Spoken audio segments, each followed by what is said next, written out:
In August 2020, farmers of the Essequibo island of Wakenham were on the verge of either quitting or scaling back their rice, cash and other crop pursuits due to the neglected state of agriculture infrastructure all across the islands in the Essequibo River. Wakenham is well known for the quality of paddy grown by farmers there. It is one of the largest producers of plantains and bananas, and at one time a key contributor to coconuts used for oil and copper production. Soon after assuming the role of Agriculture Minister in the PPPC government, Minister Zulfikar Mustafa visited each of the islands for a first-hand look at the state of agriculture there and to hear from farmers the challenges they were facing. What he found was a state of despair facing farmers on the islands of Legwan, Wakenham and Hog Island. Many of the farmers related the hardships they were facing because of the neglect visited on the islands by the previous administration. Many of the farmers had related that they had all but given up on the cultivation of rice, with rice farmers at Hog Island disclosing that they had completely discontinued its cultivation in the face of overwhelming odds.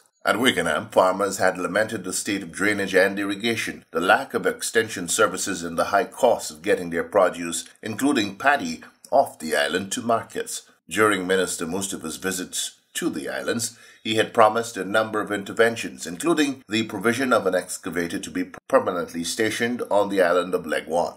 This was so too at Wakenham, where residents say it has made a big difference for drainage and irrigation there.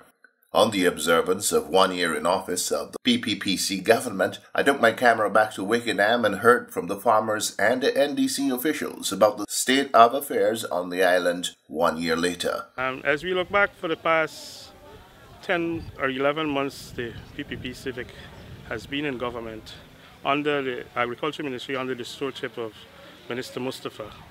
First, we must say thanks from the people of Wakenham for providing us with a brand new Hyundai Longboom excavator at a cost I think is $34 million, which has served the people of Wakenham well in terms of not having much affected with the flood, in terms of keeping the drainage process clean. He has also helped the rice farmers for the past 2 crops. He and Minister of Public Service in combination, Minister Indar, they had dropped the transport price from $300 per bag to $70 per bag to Parika or Essequibo, meaning that the farmer would have saved $230 in transportation cost to paddy, which would have made it ease on the farmers. The third thing is that the Minister of Agriculture has embarked on projects in terms of building a brand new coker at Friendship for $144 million, New Friendship, which I think the contractor is, I can't remember his name, supposed to commence anytime this month. He has also granted the maintenance of trenches through NDIA for the past year to a tune of $22 million per year to clean around 25,000 rods of trench monthly at a cost of $76 per rod, which helps to keep the island afloat from the heavy rainfall and to less damages to agriculture so far. He is also, through his ministry, is able to initiate a coconut nursery in Merzog, which is supposed to start having its nursery operational in the month of August. I can't remember the cost of it. Minister Mustafa is also instrumental in having the drying floor being done at I think it's Merzog, Wakenham, at a tune of $19 million. I think you should have passed through. The construction is on its way there. Should be completed in September. He has also been working with us in support for farmers in terms of flood assistance.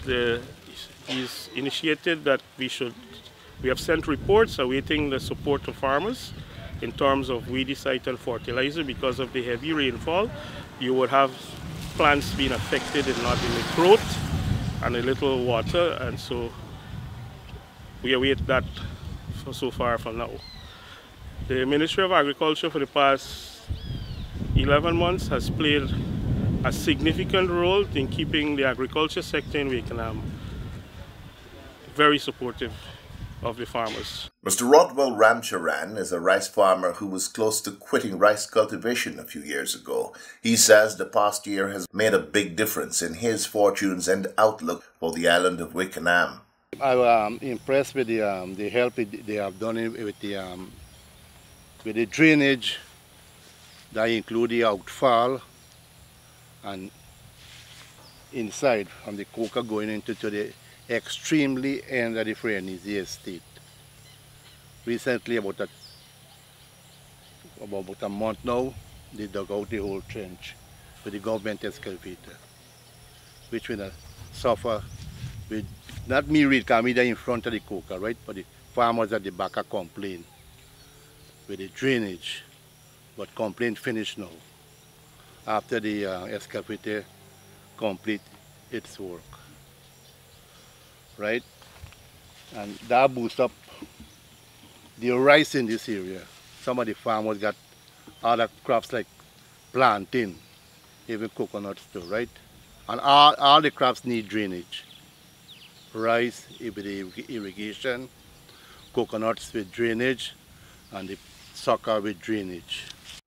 According to Mr. Ramcharan, rice farmers in particular are better off now through several interventions of the government made almost immediately after taking office.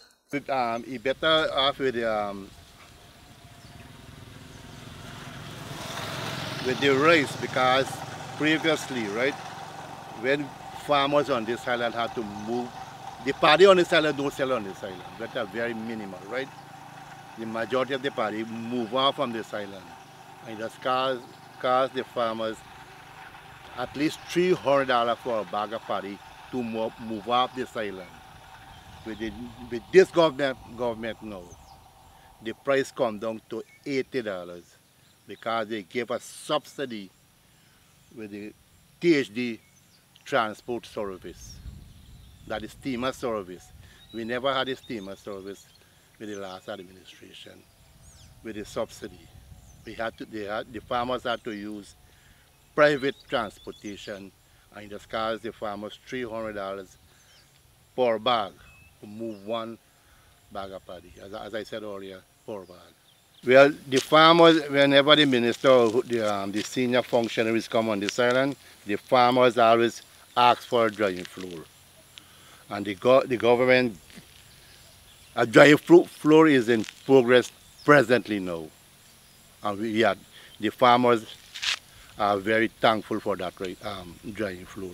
We know we can't get everything one time, but the drying floor is one of the priority where the rice industry is concerned on this island. And we want the government to continue with the subsidy with the transport service. Mr. Tom Singh is one of Wakenham's largest plantain and banana farmer. He says the island is way better off in terms of agricultural pursuits since the PPPC government has taken over the management of the nation's affairs. I'm within one of the largest plantain farmers around. I have been doing plantain farming for the past 30 years. And since this government come in office, like about a year or so now, they have done tremendous well for the farmers them on the island. Within the plantain area, the coconuts, rice, and other cash crops around. They also plan to reopen or to build the plantain chip factory, which will be a boost to the people on the island. This island produces approximately 800,000 pound plantain per week. And the farmers them living here, they also plant at Truly Island, Hamburg, and the other areas. So lots of plantain come off of Wakenham to go out. In terms also, they do lots of coconut on this island. And I was aware today that they come to open a nursery, and which would boost the farmers them on the island. For the past years, no one has ever done coconut planting on the island. And with this nursery, it would boost this island tremendously. They will now allow farmers to get plants, to plant at their own will, and at their own time, when they're ready, they clean their land. They would not have to look in, like go to Georgetown and other areas for a plant. But so far for this island, the government had done some good works. Mr. Singh was particularly happy at the approach of Agriculture Minister Mustapha in dealing with the issues affecting the island. Now, Minister Mustapha, I had a talk with him. He was on the island. I had a talk with him, and so far he had, through NARI, he sent some people on the island to do some bargain of planting. They do the bargain and the planting to get a good quality. They also send some people to give pesticides and other other chemicals for the black Sigatoka, which on this island you must not have so many Sigatoka disease, but they have shared some farm drugs to some farmers, and which is very good. And so far, I would say on this island, the Minister of Agriculture has done a lot of work with his people them around, and I would congratulate him for what he has done so far for the year. The interventions referred to by this plantain farmer had to do with the extension services provided by the National Agriculture Research and Extension Institute, NARI, especially as it relates to better management of plantain production. In this regard, a farmer's plot of plantains were used for an experiment and demonstration. Andy Rambaran is the farmer who made his cultivation available to NARI's extension staff and shares with us his experience in relation to the results of the trials. Well, their main objective was to help to control the dry leaf, and they used different chemical at different area to see which one might give the best results. But for some reason, it had slowed up a little while, but then it come again and started. And well, I think Rakesh can give you the data about the best result they get. And then I did this plastic, but the one that they cover with the plastic get really, really good results. It was really clean, shine, that can be even used for export purpose. Really, really good. So I think it's not bad going with the plastic, but it all takes like a little extra time to get fuller than the other one, because these was covered first, but the one behind that burst afterwards full faster than them. But that's not so much of a problem, you know. Asked about government's performance on the island over the past year, the farmer was full of praise, especially as it relates to the work of NARI. Really, really good. Apart from me, there had some other farmers in the Kambadi area that was really suffering from some pest attack, and they didn't have ideas what to do. And these people, Rakesh bring these people, and they went and they carried some. They look at it, they cut some of the bugs, they carried back in Georgetown, they do the tests and so on, and they come back and they bring some chemical and spray these things. And since then, those people get real help. So without this government intervention, things would not have been better as it now. So it's really good what they are doing. And apart from that, the extension officers them would educate you on certain things that we had never known before. Mr. Rambaran closed off our conversation by expressing his confidence in Agriculture Minister Mustapha, describing him as a man who is genuinely interested in the development of agriculture, not only in Wakenham, but in all of Guyana.